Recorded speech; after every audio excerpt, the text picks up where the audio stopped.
If I did my math correctly, you wrote 5 episodes of MASH. You directed 4 of them, but Yeah. also you produced movies like Dominick and Eugene, Patch Adams, with such wonderful actors like Tom Hulce and Elvin Williams. Um, if you take into account everything, like, what is your favorite between acting, writing, directing, or producing? Acting for me is like going on a vacation. It's a holiday.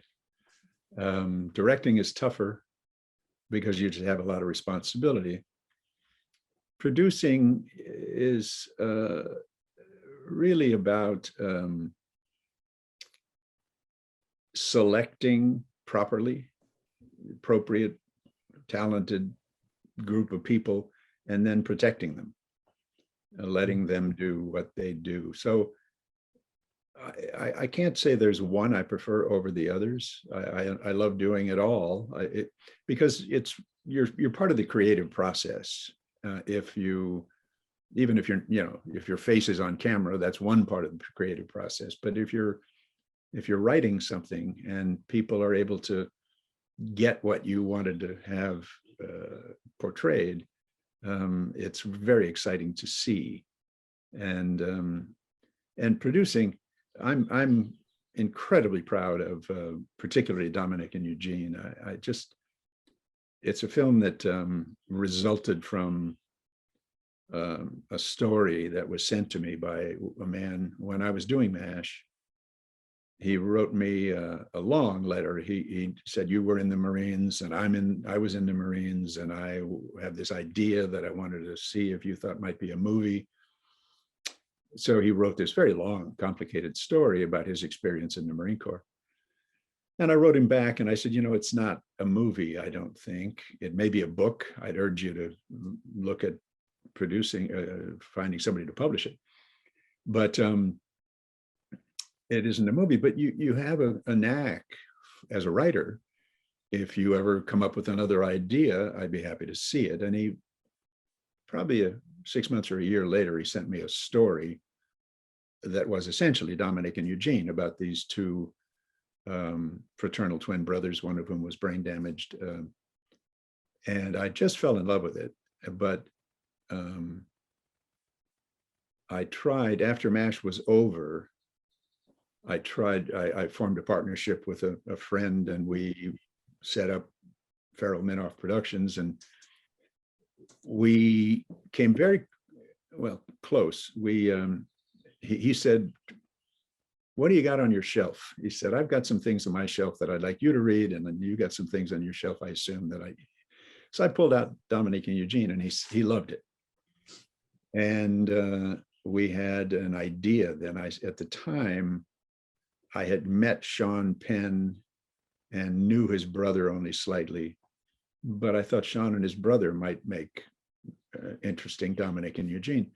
So I contacted Sean, and I told him the story, and he was very excited about it. And he said, I don't want to work with my brother," which I thought was funny. But he said, "I've got a deal at what was then Orion Pictures, and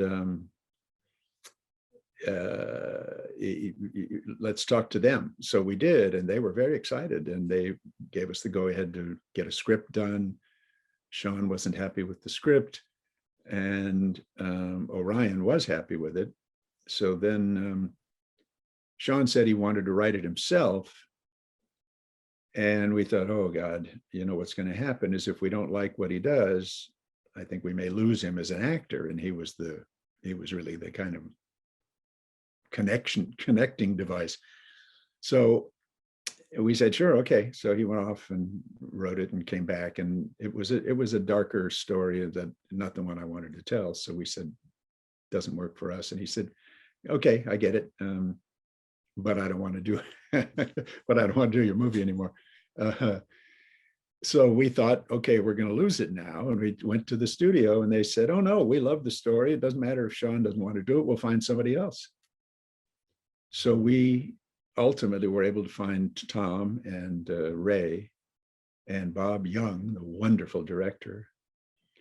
And I didn't act in a foot of it, but I was part of the rewrite and I was part of the process.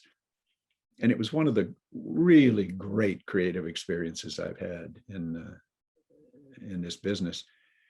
And very sadly, the studio got into financial trouble, so they cheated us on the opening. Technical stuff you wouldn't probably understand about movies and how many screens it's on and how much this and that. So they really sloughed it. They didn't give the picture the support it needed. And at the same time that year, Dustin Hoffman and Tom Cruise came out with a film that had similarities of story dynamic called Rain Man, and about a man who was autistic, I guess, and unusual. And that was a big hit because Dustin Hoffman and Tom Cruise were big stars, and ours sort of fell by the wayside. So it didn't get the attention it deserved, but I've always loved the film. And actually have been talking in recent months to the fellow who came up with the story, because he now thinks that there should be a sequel to Dominick and Eugene. And we're trying to figure out if there's a way to do it that makes sense, but I'm not sure. But it was a fabulous experience. On the other hand, Patch was not a fabulous experience for me as a producer, because it got into more studio politics and a director who didn't have the ability to make it what it should have been, and a writer who also didn't have the ability. And that was a shame. Robin was a genius, and he made it come to life, but we had a very much deeper story we wanted to tell, and they just didn't have the talent to pull it off. So Patch, who was a dear friend of mine, and that's how I got the rights to do it, he's thrilled. Patch said, I understand it's not the film you wanted to make, but he said, it made me a worldwide a figure known around the world. And he said, I'm invited now to do these things he does in Russia and in the Southern Hemisphere, and all kinds of things he does all over the world as a result of that movie. So some good was done.